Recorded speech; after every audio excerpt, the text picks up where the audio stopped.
Guys, the thought that's on the table is this year started broken. This year is going to become, well, then it got more broken. Now we're back from broken, which feels good to me, right? I just want to give you all a hug, but then we'd all get quarantined. But guys, it's good to be back. I have no idea how long this is going to last.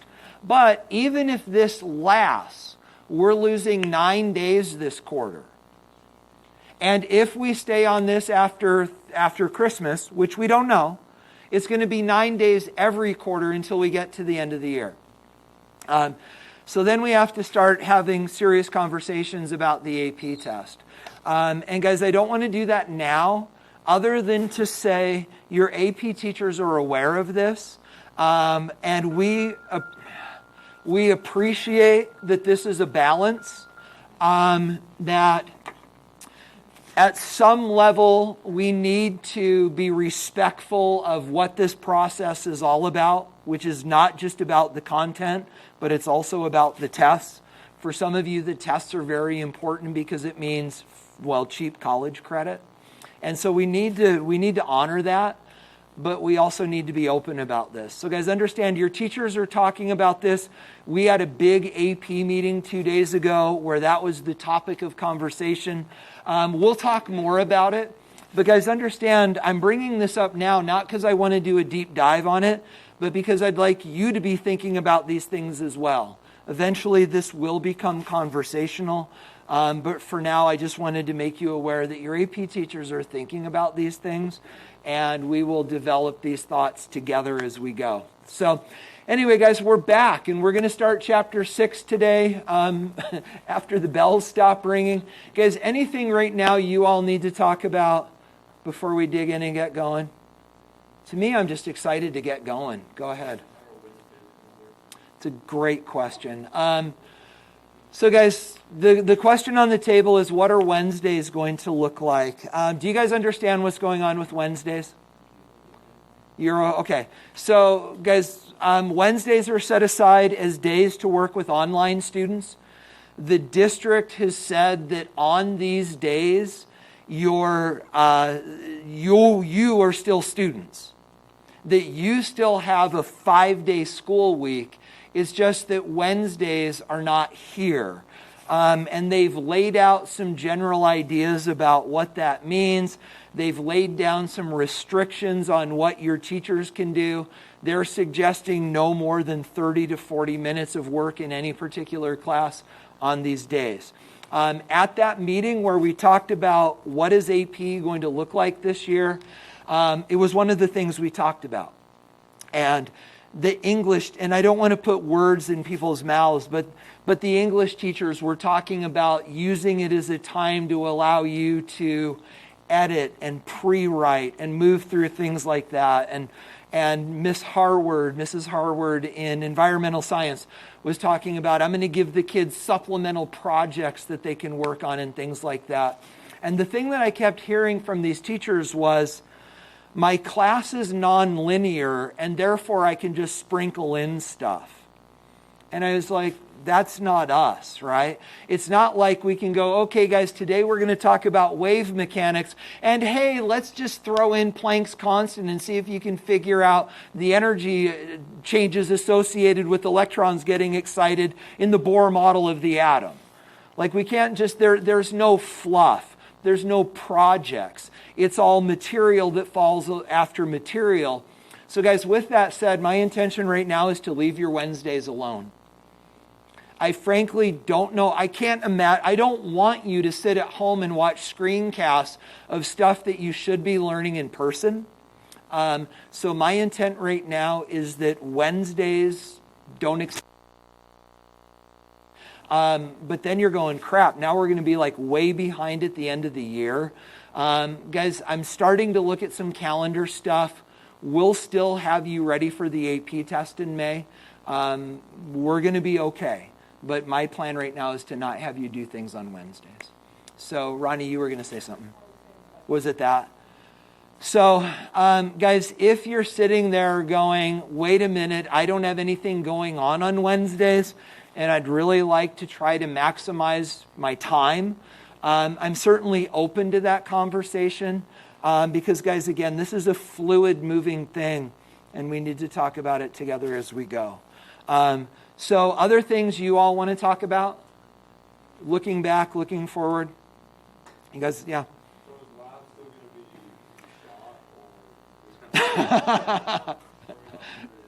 You mean busted? Yeah. What are you talking about? What do you mean? So, like, when things got crazy, like, on our we kind of used lab as, like, an extra... Oh, yeah, right. Mm-hmm. Yeah. Are we still doing that or not? No. And so, guys, if you didn't hear Matthew's question, he's like, are we still going to utilize lab as sort of a makeup time or a supplement time for lecture? And my answer is absolutely not. And frankly, I feel even more strongly about this now than I did a month ago, simply because I'm looking at what my son's doing up at Utah State. And frankly, so he's taking chemistry over again, even though he did AP with me last year.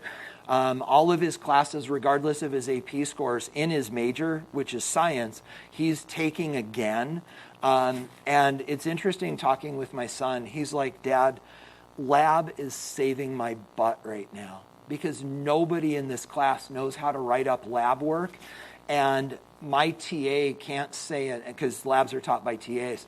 He's like, my TA keeps using me as the example of how to write up lab work, and it's all because of what I learned in your class.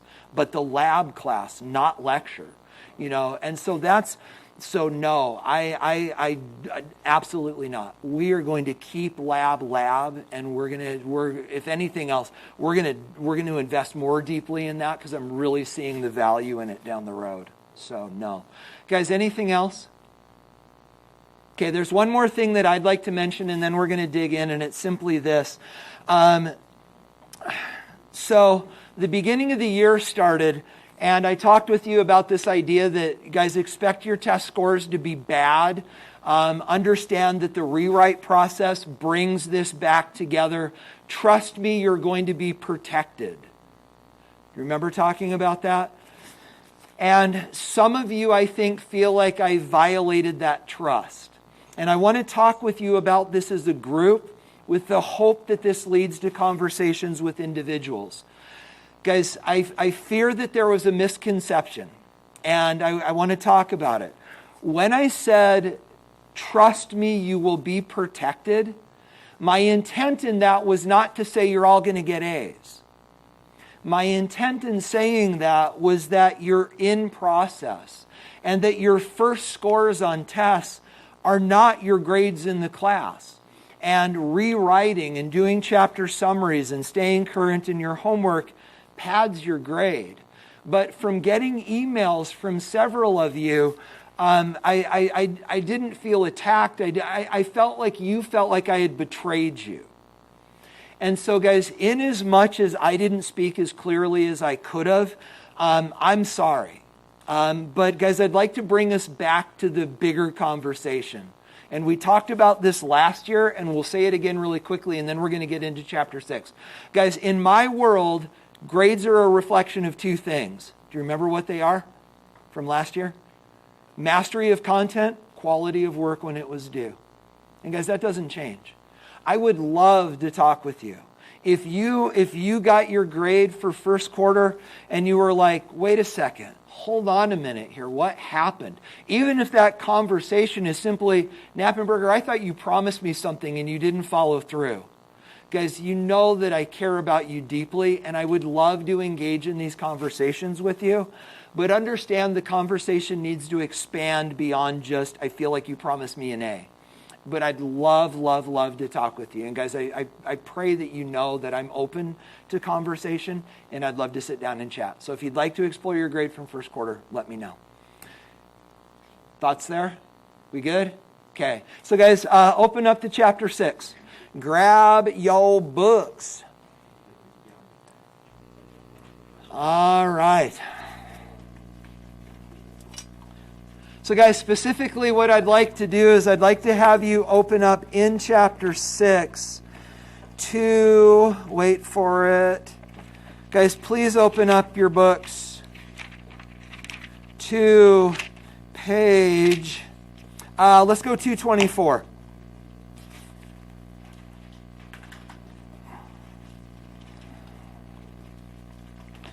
So guys, opening up your book to page 224.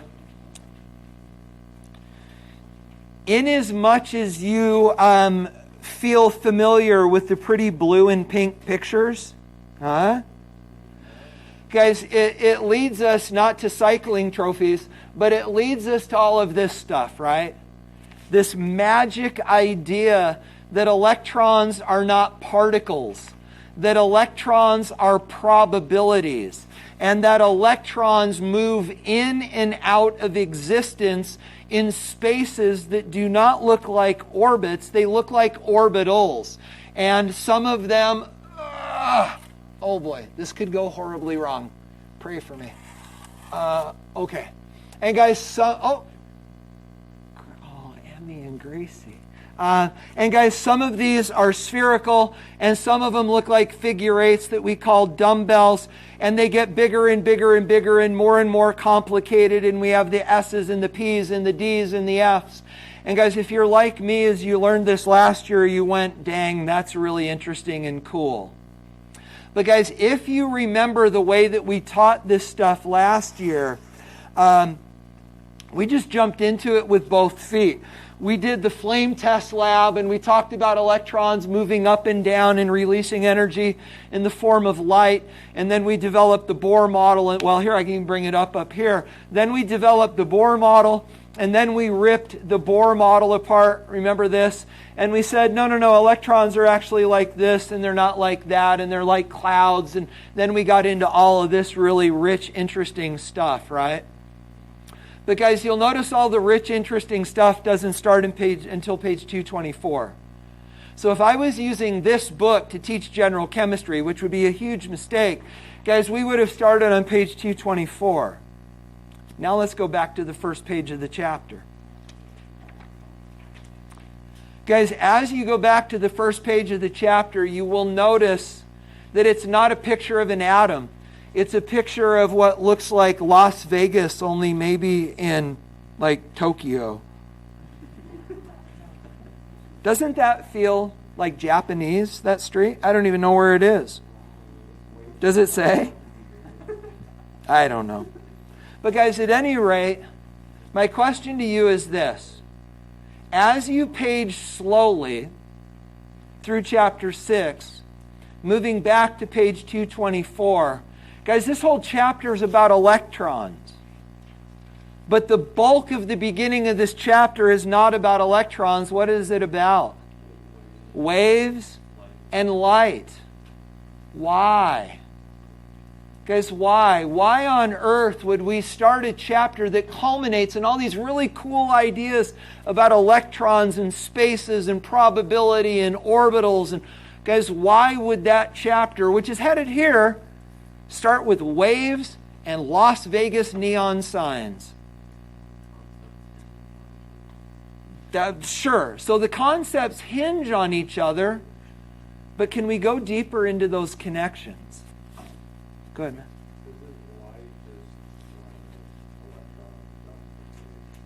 So let's talk about that. So guys, fundamentally, you realize why you take science classes, right? It's not to become a scientist. It's so you don't look stupid in the eyes of your children, right? So guys, when your 3-year-old comes and tugs on your leg and goes, Daddy, Daddy, why is the sky blue? It's not because God is happy. It's because there are molecules in our upper atmosphere that happen to be the right size to scatter blue light when sunlight interacts with our atmosphere. And the blue light scatters and it looks blue. I know, right? So guys, when that same 3-year-old comes and pulls on your leg and goes, Daddy, Daddy, where does light come from? The answer is not light bulbs. Guys, where does light come from? There's an answer. Falling electrons. Guys, that's it. Daddy, where does light come from? It's falling electrons. And Matt, I don't mean to pick on your words, but you talked about electrons not falling but rising, and we've got to be careful. It's an energy input that causes the electrons to rise. And then, guys, that electron, do you remember the name of that state when they have that energy? It's called an excited state. And then, guys, when that electron is in that excited state, it can't stay there, and it falls back down to its lower energy state, which we call what?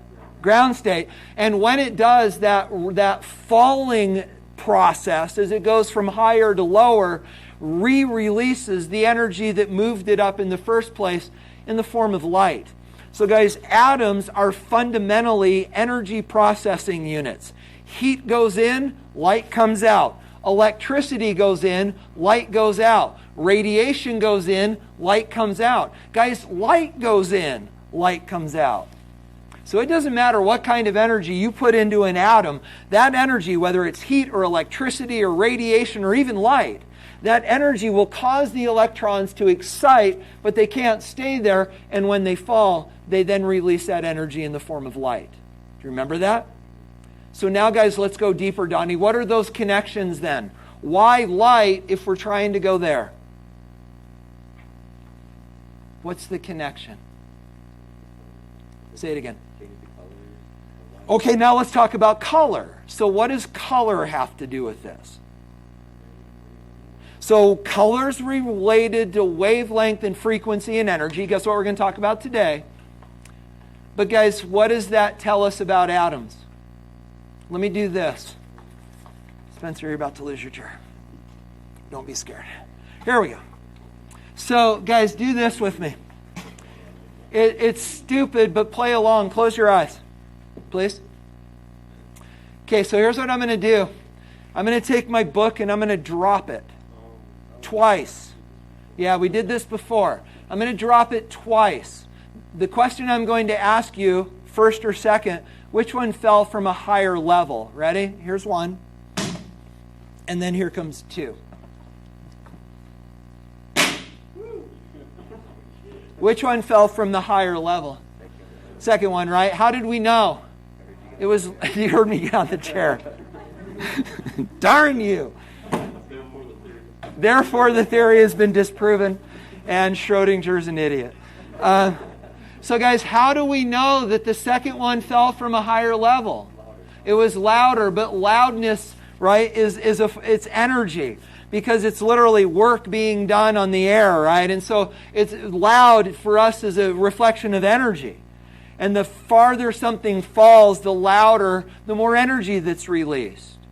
Well, guys, when electrons fall different distances, it's not brighter and it's not louder. What's the difference when electrons fall? The color. And this leads us to Roy G. Biv. Red, orange, yellow, green, blue, indigo, and violet.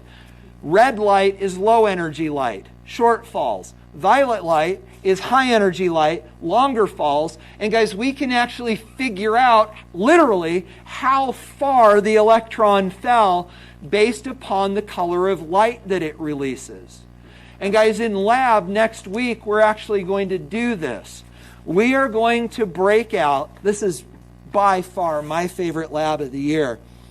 Guys, we are going to break out, this is going to turn out horribly wrong. Here we go. We are going to break out discharge tubes.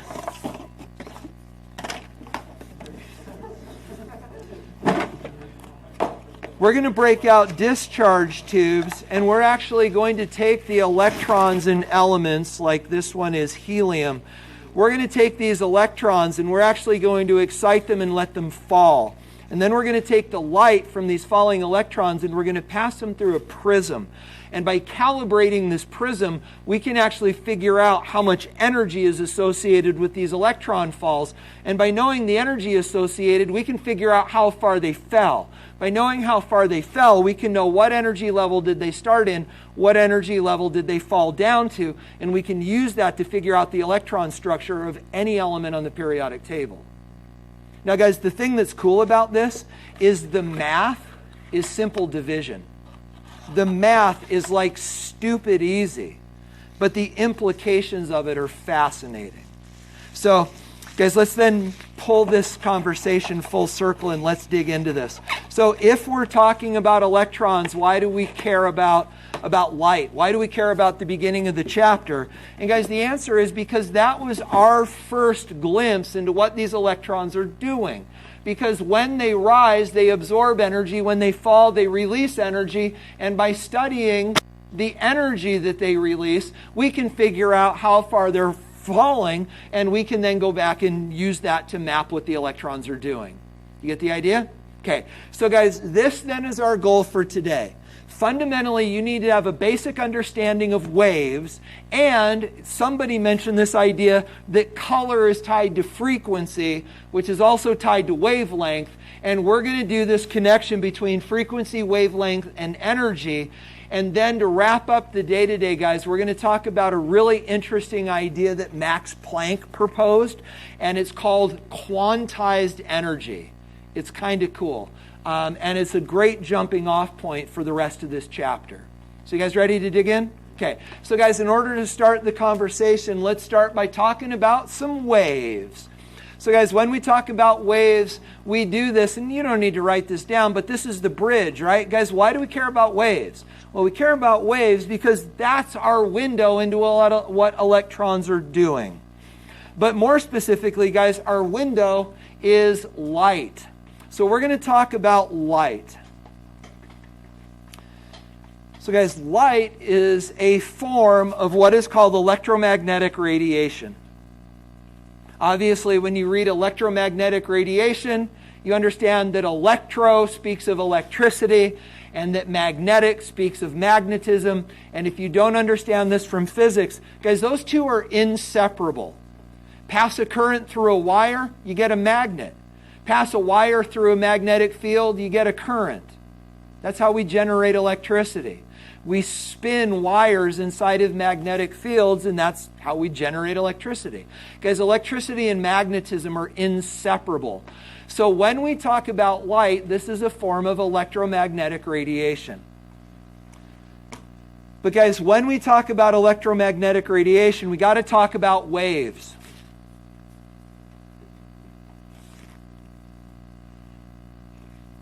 Emma, could you do your wave thing again for us? Come on. You thought I didn't see that. It was beautiful, although you did almost hit Meredith. Lovely. You're welcome. That's it. So during the AP test, when we get to they did tell us this. The AP test, regardless of how crazy this gets, will be in person in May. But if it's not, it's going to be long form.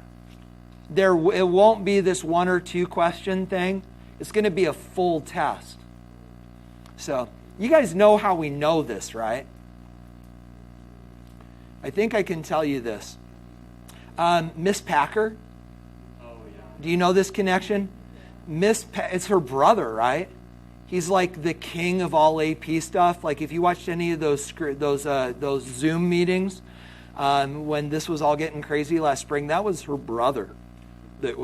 Brother-in-law that was over all of this. So we sort of have a little inside. All right.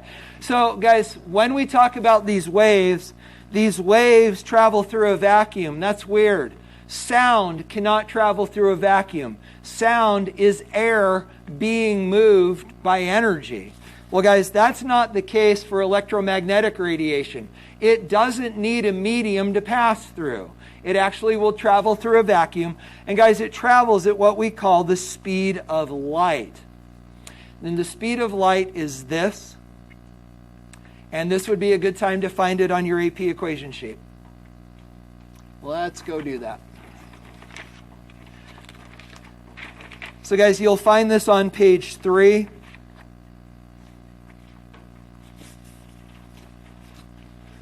And the speed of light, given the units that we're going to use in meters per second, probably in physics, did they use 3.0? Yeah, in physics, they go 3.0 times 10 to the 8th. Chemistry, we get a little more excited about significant digits. This is it out to 4.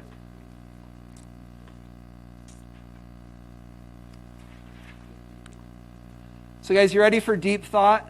How fast does light travel? The speed of light. No, it's true. I know. And now you know the number. But guys, here's the thing that you've got to understand that's sort of interesting. Not only does light travel the speed of light, all forms of radiation, electromagnetic radiation, travel the speed of light. And so guys, we need to talk about this. Where does light come from? Falling electrons. But there's a bigger principle here. Where does all electromagnetic radiation come from? Wiggling small things. For light, that's electrons. But guys, you got to understand that this is one of a wide spectrum, literally, spectrum of electromagnetic radiation. And I love this diagram because it makes it very visual. So guys, starting on the left, I was going to tell you, but let me ask. So guys, over here on the left, is this low or high energy radiation? Low. It's on the red end of the spectrum. Radio waves, microwaves, guys, those are lower energy forms of radiation. Then you go ultraviolet, X-ray, gamma rays. Here we're talking sunburns, cancer, and imminent death, right? Yeah. Down here we're talking, well, popcorn, microwaves, right? But guys, the idea is this. The only difference between the radio waves that bring you music when your phone runs out of juice and you got to listen to the radio. Guys, the only difference between radio waves and gamma rays is simply the wavelength, frequency, and energy of this stuff. So let's put it in perspective. Radio waves. So guys, if you could go to the KOHS tower and if all of a sudden you could see radio waves, which isn't much of a stretch, because guys, we can see light, right? Why is it we can see light but we can't see radio waves? It's adaptation. Guys, and you understand this, right? There are some animals that can see infrared and ultraviolet light. So, and maybe we should say this. You guys understand this, right? The only thing that's magic about the visible spectrum is that our eyeballs have either evolved or been created to be attuned to that particular frequency spectrum. But guys, there's nothing magic about visible light other than that the people that are talking about it happen to be sensitive to it. There's really no reason that we couldn't see radio waves. Imagine that, going by a cell tower and wow, you can see everyone's conversations.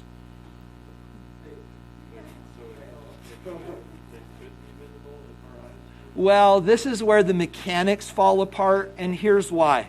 The waves that come off of cell phone towers, radio towers, those waves are on the order of the length of a building. So you understand there's this idea called wavelength, and wavelength is the distance between two repeatable points in the wave. And when we're talking about radio waves, those waves are on the order of about a meter to a kilometer. So they're so long that we don't have enough information coming in those waves to actually stimulate our eyes in such a way that we gain anything from that. But if our eyeballs were big enough, I guess it could happen. It'd be kind of cool to think about. So guys, then moving smaller, when we get down to microwaves, we're now talking about waves that have a wavelength on the order of about a meter to a millimeter. Moving down from there, infrared light is somewhere around a millimeter to a micrometer. Then visible light, guys, very tight range. 10 to the negative 7th meters, and it's somewhere between about 4 and 8 times 10 to the negative 7th meters. Very, very small section of the electromagnetic spectrum. Then smaller wavelengths, we're now talking about on the order of about the size of molecules. We have ultraviolet energy. X-rays are on the order of about the size of atoms. And then, guys, gamma rays are on the order of about the size of atomic nuclei. Now, guys, please don't be confused into thinking that that's where these things come from. It doesn't mean that radio waves come from wiggling buildings and microwaves come from wiggling sugar cubes. That's not the point. The point is, whatever's creating those waves, guys, these are the orders that their wavelengths fit into. Yeah.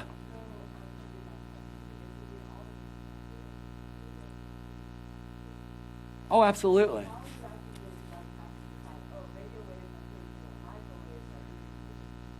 Yeah, that's a lovely question. And so it's frankly very arbitrary. The visible spectrum sort of provides the middle ground to this. And you'll notice the visible spectrum is almost in the middle. We're mid to high 10 to the negative 7ths, and we go up to 10 to the negative 12th. So we're sort of in the middle. But understand, it's very, very arbitrary.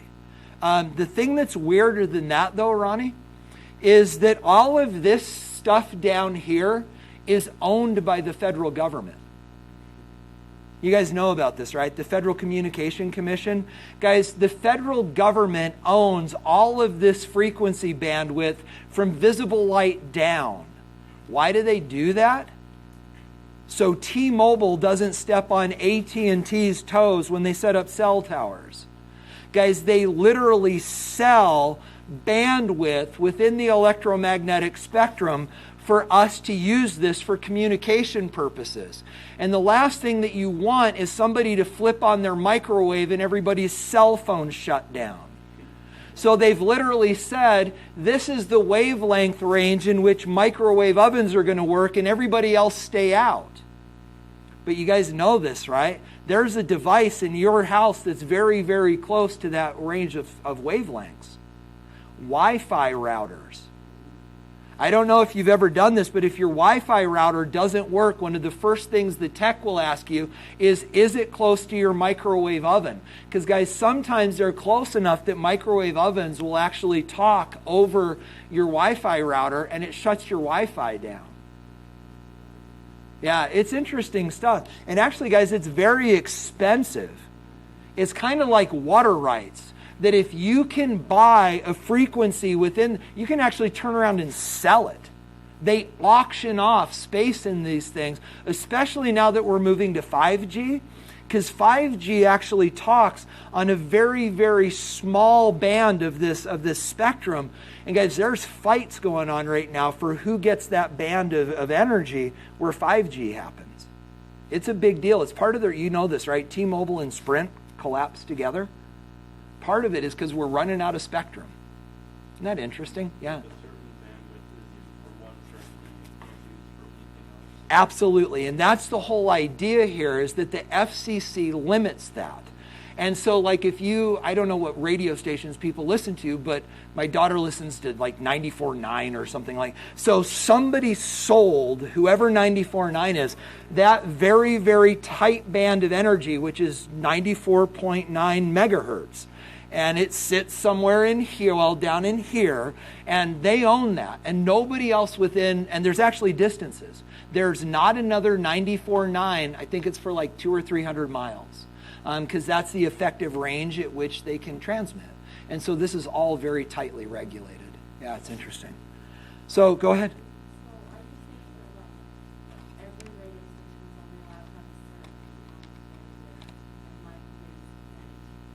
Yes, that's exactly what we're saying. Yeah, but understand that, well, like with radio stations, there's a range, but then there are also, so they say they limit the power that they can broadcast with to try to limit their reach, and it's like 200 or 300 miles. So there's a point at which 94.9 cannot legally be heard anymore, and they adjust that by changing their transmission power. But there are other stations, I don't know if you know about this, they're called clear stations. And if you can become a clear station, it's a really big deal because it's a national security thing. And you can Google it and look it up. There are things called clear stations. And if you're a clear station, you can crank up the power and you can transmit over 1,000 miles. Because if things go crazy, we need to be able to communicate with the public. And those clear stations have agreed, if you let us turn up our power, then if something weird happens, like a disaster, you can take over our station to communicate with the country. So yeah, look it up. They're called clear stations. But yeah.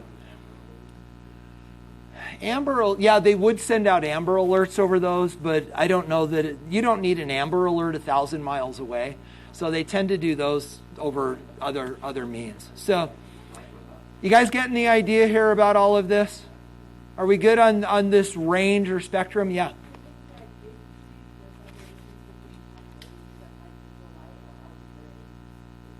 very, very arbitrary. Correct. Yeah, and so if you look, like for example here, 1 meter, 1 meter. So that line between radio and microwaves is very, very blurred. Yeah. Interesting, right? Wait, do we just define it to be like anything less than a meter? For microwaves? Well, we define it as anything less than a meter and longer than a millimeter. Yeah. What about exactly? I don't think that there, and I think that that's what Ronnie is digging for as well. I don't think there are very, very clean definitions to these things. There aren't like specific characteristics that differentiate. No. No, but we can talk about that. Guys, do you know how microwaves work? I mean, how your microwave oven works. Are you guys? It's exactly right. Yeah, so guys, what happens is microwaves actually have a wavelength that happens to interact really, really well with water molecules. And literally, for a microwave to heat your food, what it's really doing is causing water molecules to wiggle. And when they do, they rub up against each other, and it creates friction, which creates heat. So if you put something completely dry in your microwave, it won't cook. Well, that's a whole different issue. That'll cook your whole microwave. Because, again, the connection between electromagnetism and electricity, what happens there is when you pass those electromagnetic waves through the fork, it induces a current that has nowhere to go, and it arcs and lights your microwave on fire. That's bad. But guys, and maybe try this if you're interested. It's actually really fascinating. Did you know you can see microwaves? It's really, really cool, and it's a great excuse to buy a really big chocolate bar.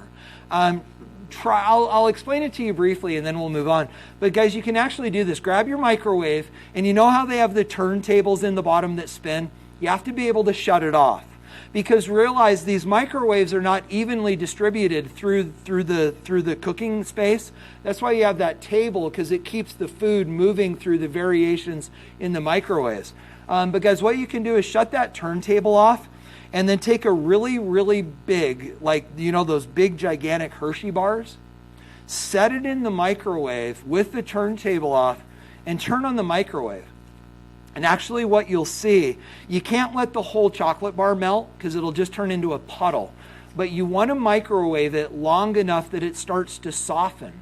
And what you'll actually see is wave patterns in the surface of the chocolate bar, which are actually the imprints of the microwaves, because anywhere there's a minimum or a maximum in the wave, that's the point where the energy is greatest, and that's the point where the chocolate gets the hottest, and it melts first. And then those points of inflection, little calculus for you, right? Those points of inflection at the y-axis, that's where energy is at a minimum, and that doesn't melt. And you can literally measure the wavelength of your microwave simply by measuring the distance between a peak and a trough. Isn't that neat? And then you can look it up on the back of the microwave, and you can prove to yourself, we should do this. Field trip. It works really good. Yeah. You're just stretching. All right.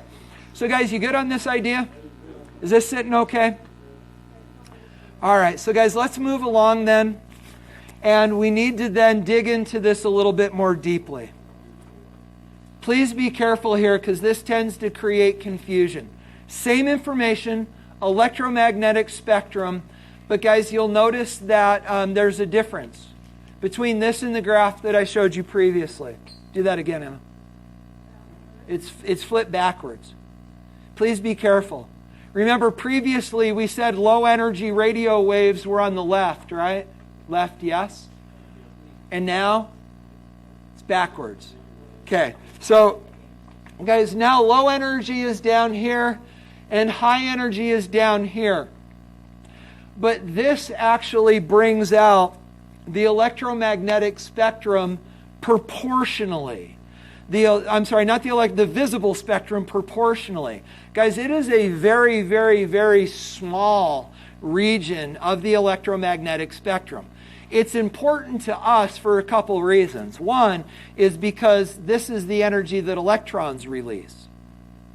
And our eyes are attuned to detect these energies. But guys, understand the visible spectrum is a very, very small part of the overall deal. But what we do is we measure this in nanometers.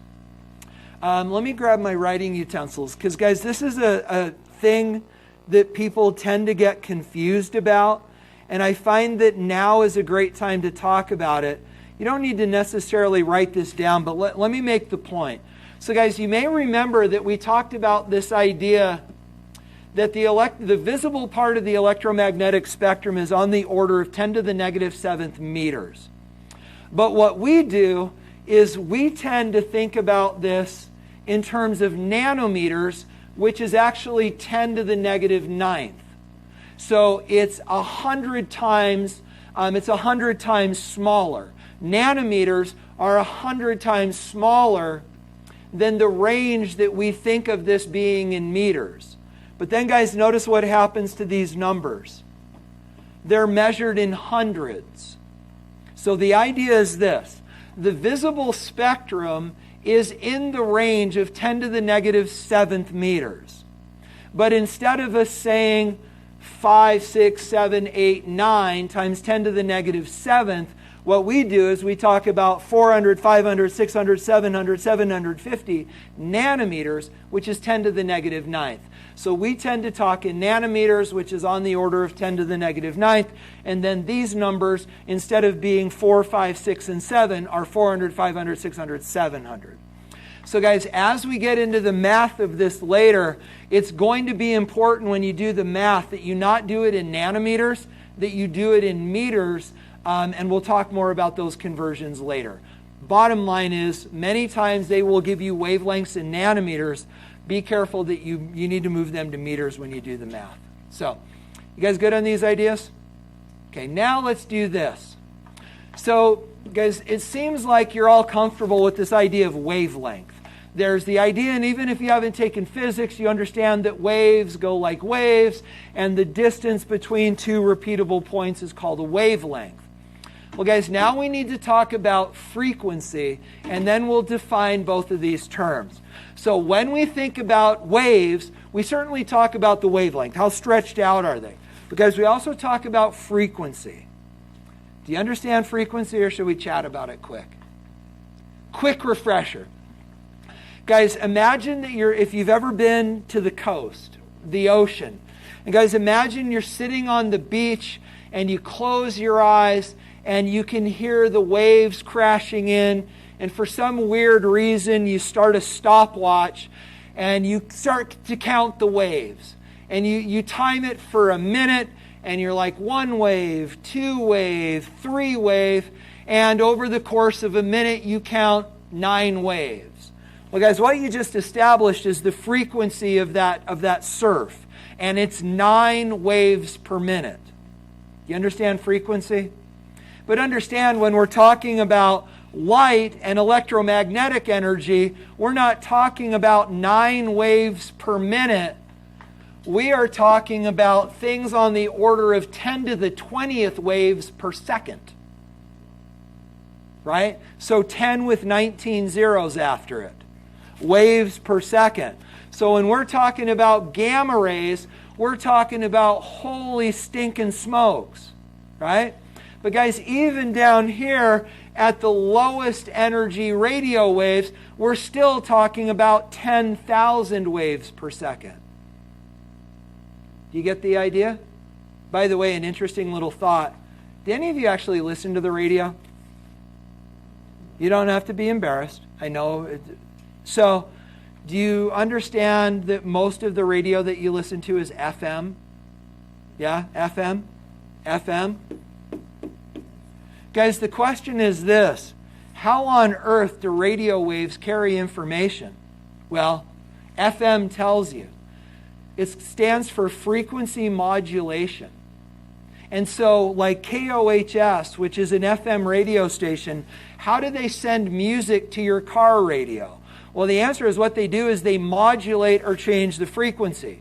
So they're assigned, what is KOHS's station number, do you know? 91.7.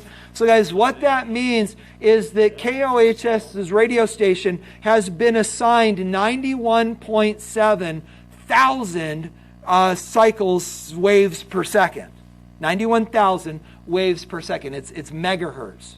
Million, 91.7 million waves per second. But that's not actually where they stay. They modulate that. And sometimes they send out a few more waves per second, sometimes a few less waves per second.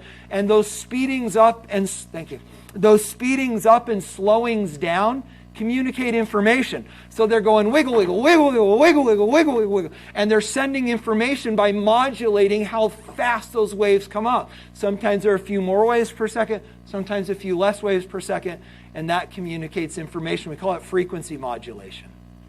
You guys are learning so much today. But that's the way that that works. So guys, frequency, wavelength, good to go? Okay. So guys, let's formally then define these terms. It goes like this. So guys, draw yourself a wave.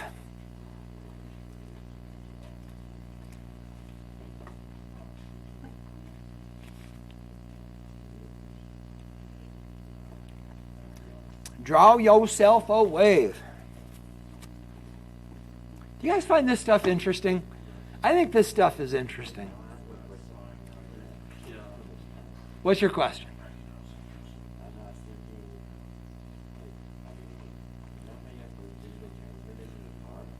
No. What do you mean? So it's like a Bluetooth paired to your phone? Yeah. So your radio wave? Yeah. So then you just transmit at whatever frequency you want. So you're saying you plug your phone into this thing and then you tune to the right radio station and it Bluetooths your music to your phone or to your radio? So you just technically buy rights to transmit from that device?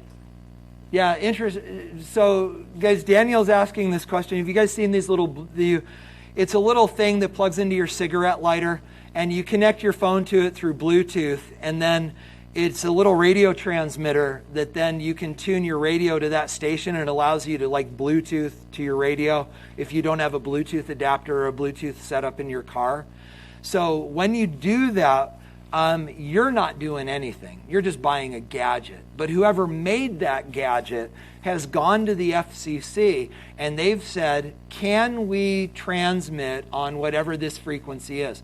But understand, it's got to be a frequency that's within the radio band that people own, right? It's got to be a station, and the entire radio wave thing has been sold to people. So what they do to get around that is it's very low energy. Like it barely proceeds outside of your car. So because it's so low energy, they don't have to worry about stepping on radio stations' toes because no one else can hear it. But you'll also notice there's an adjuster.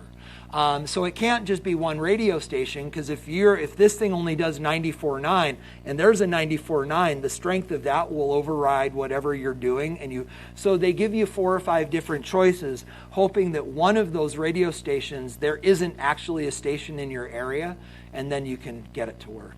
So yeah, crazy, right? Who knew? All right, you guys, did you get your little thing drawn?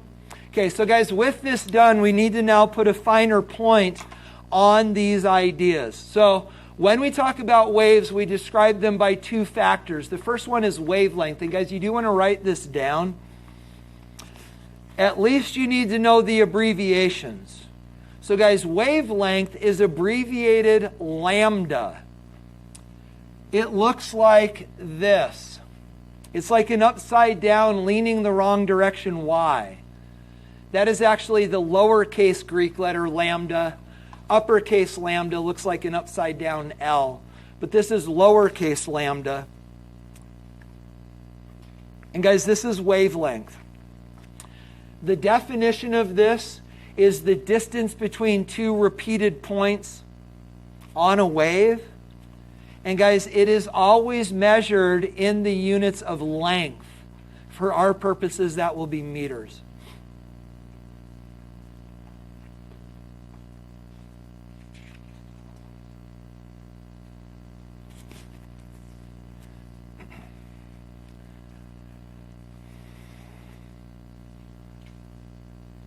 Then guys, the other one that we talk about, and we just sort of got into this relative to how radio stations work, is frequency. Frequency is abbreviated with lowercase letter nu, which looks like a crazy little V sort of creature. Frequency is defined as the number of crests that pass a fixed point in 1 second. And as a result, guys, the units for that are hertz, which are inverse seconds.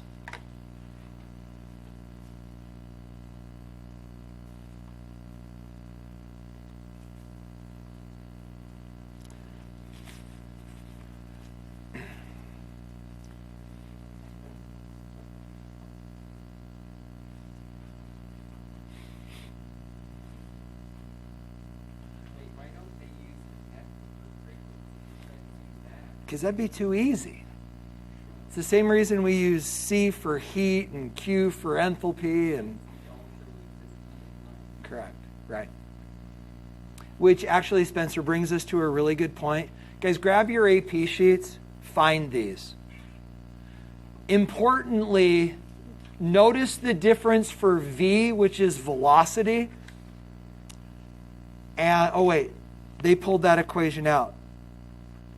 We still have velocity on the other side, right? Yeah. So guys, if you turn to the page 5 side, you'll notice there's a V for velocity in the kinetic energy equation. But on the other side, we've got in those atomic structure, interestingly, right, the atomic structure equations are all about waves. And those are not V's, those are nus, those are frequencies. Those are nus. Yeah, and then you'll notice off to the side there on the right, it says that. That's frequency. So guys, one last thing to sort of connect with here, and we're going to get into some of the math. You need to understand this term hertz. Guys, hertz is the term that we give to frequency when we're talking about time units of seconds. So I don't know if any of you have television shopped lately, but if you walk into Costco, the first thing you see are all the TVs, right? And if you start to read the placards on those TVs, you'll see that the more expensive televisions right now actually advertise that they're 120 hertz televisions. It literally says that. HZ probably for hertz. But it says 120 hertz television. What do you now know about that TV? It draws the picture 120 times per second. I paused there for a minute because I'm afraid you guys don't know how TVs work. Do you guys understand that TVs are actually just a series of pictures that change so quickly that your eye can't pick up on it? Do you guys? So have you ever done one of those Mickey Mouse flip books where you flip through the book and Mickey looks like he's dancing, but you can stop on each page and it's just a little change from the one before? Guys, that's exactly the way televisions work. All they're doing is they're redrawing the picture so quickly that your eye can't see it. It used to be, when televisions weren't flat panels, it was between 20 and 30 changes per second. Your eye can't detect more than 25 changes per second. But then, guys, now that we've got faster and faster processes on these TVs, then they went to 60. And it was like, oh my gosh, 60, you'll never see motion blur again. And then people started to go, wait, I see motion blur.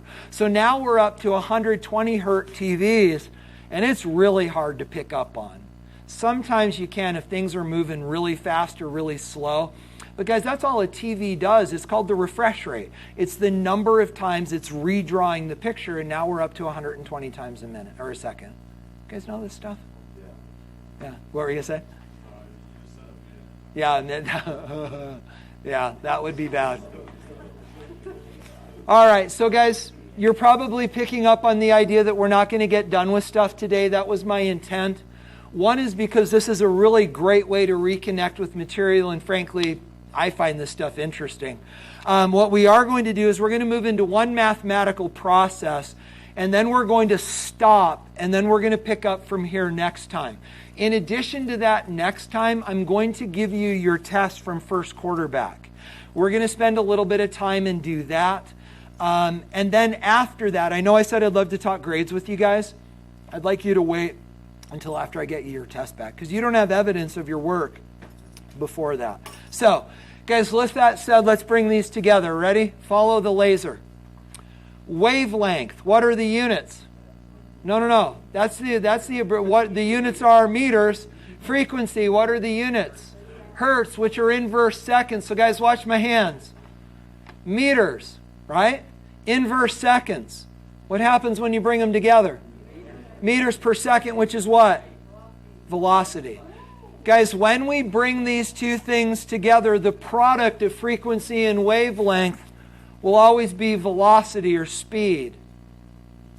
In this class, we use those two concepts interchangeably. You know from physics, perhaps, that they're not. One is a scalar and one is a vector, but we're not going to worry about that in here. We're just going to say, how fast is that bugger going?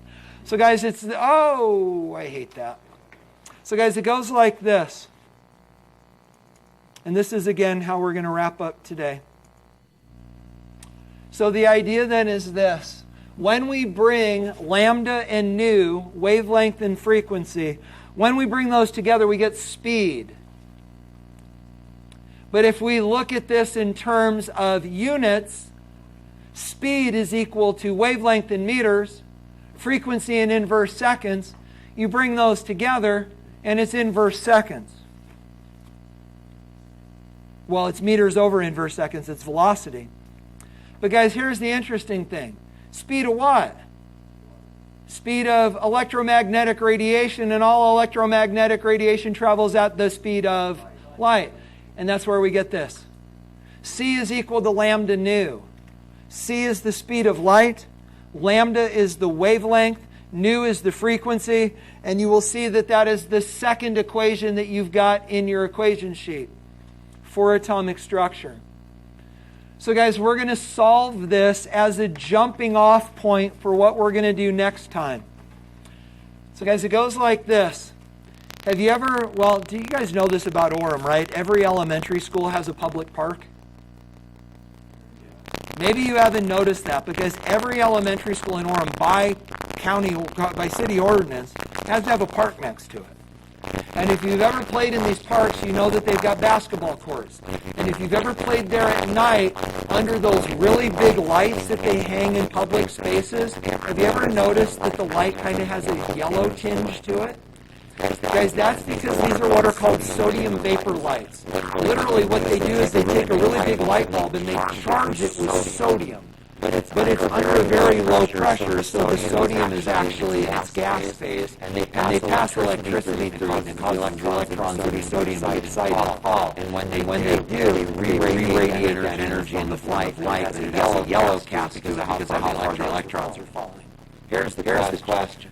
If the light given off by a sodium vapor lamp has a wavelength of 599 nanometers, what's the frequency? Do the math. Be careful. Most of you are going to get it wrong.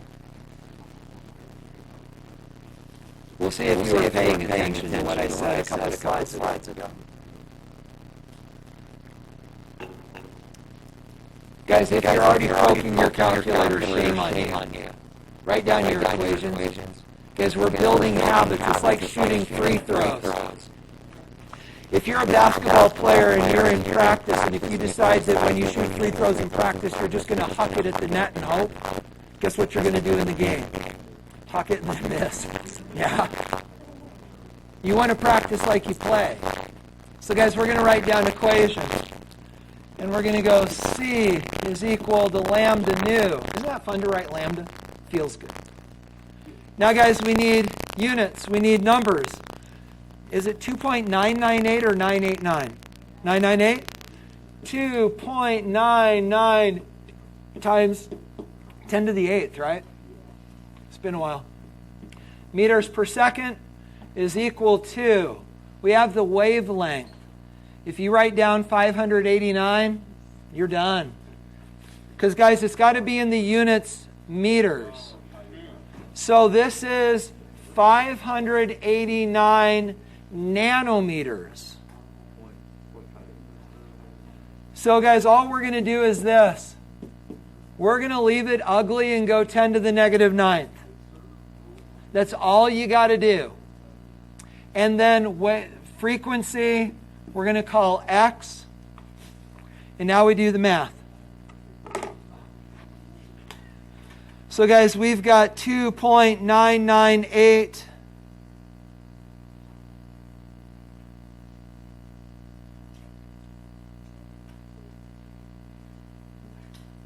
2.998 times 10 to the 8th, and we're going to divide that by 589 times 10 to the negative 9th. And guys, I get 5.09 times 10 to the 14th. What are the units? No. Hertz. Hertz or seconds to the minus 1. So guys, remember these numbers. 5 times 10 to the 14th, okay? And 589 nanometers. So with that said, there's no other way for me to do this than this.